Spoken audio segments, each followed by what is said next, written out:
তো আজকের ক্লাসে সবাইকে স্বাগতম।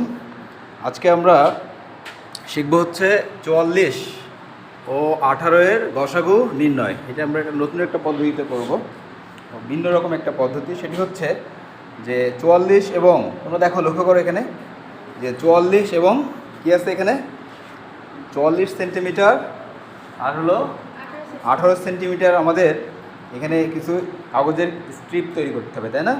তো 44 এবং 18 এর গসাগু নির্ণয়ের ক্ষেত্রে আমাদের প্রথমে হচ্ছে আমরা 44 সেন্টিমিটার দৈর্ঘ্যের, এই দেখো 44 সেন্টিমিটার দৈর্ঘ্যের এবং এখানে আমরা 5 সেন্টিমিটার প্রস্থ করেছি।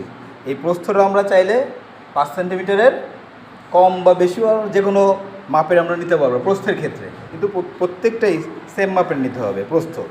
আর 44 এবং 18 আমরা যখন গসাগু নির্ণয় করতে যাব তখন এই একটা